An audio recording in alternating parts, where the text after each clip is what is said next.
Vivo's next big flagship lineup is already starting to sound wild, and if these leaks end up being accurate, the X500 series could push smartphone endurance to a completely different level. According to multiple leaks coming out of China, every single phone in the X500 lineup may pack at least a 7,000 mAh battery. Not just the Ultra or the Pro model, apparently the entire lineup.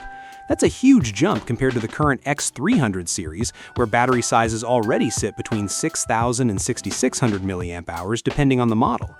And honestly, this says a lot about where the smartphone industry is heading right now. For years, battery life felt stuck.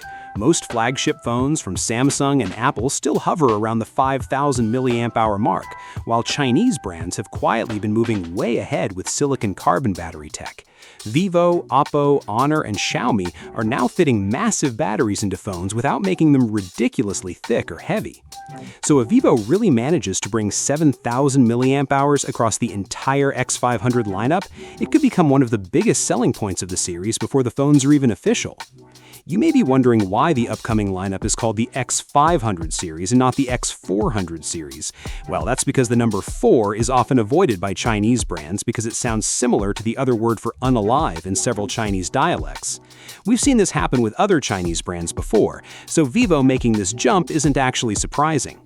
Now, besides the battery upgrades, the lineup itself may also get bigger. Last year, Vivo launched 4 phones in the X300 series, but recent database listings suggest the X500 family could introduce a brand new model called the Vivo X500 Pro Max.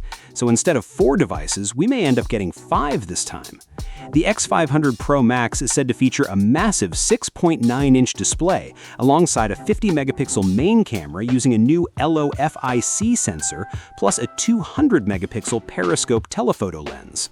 Vivo has already been taking smartphone photography very seriously over the past few years, especially with its Zeiss partnership, and the X300 lineup proved that the company can absolutely compete with Samsung, Apple, and Google in camera quality. In some situations, Vivo's processing actually looks more natural than what you get from Galaxy or iPhone devices. Night shots, zoom performance, portrait detail. In fact, Chinese brands are no longer catching up. At this point, they're setting the pace in certain areas. With the X500 series, Vivo is focusing on the 2 things most people actually care about every day on their smartphones: battery life and camera quality. Because let's be honest, nobody complains that their phone lasts too long or takes photos that are too good. The display sizes are also expected to vary quite a bit across the lineup, with rumors mentioning 6.37-inch, 6.59-inch, 6.85-inch, and 6.9-inch panels, although we don't know yet which model gets which screen size except for the Pro Max with the 6.9-inch display. That said, Vivo is probably trying to cover every category here, from compact flagship users all the way to people who want a huge Ultra-style device. And as for launch timing, the regular X500 models are expected toward the end of this year, while the Ultra or Pro Max variants could arrive sometime in early 2027. Anyway, consider subscribing to the channel for daily tech updates, and I'll catch you guys on the next one.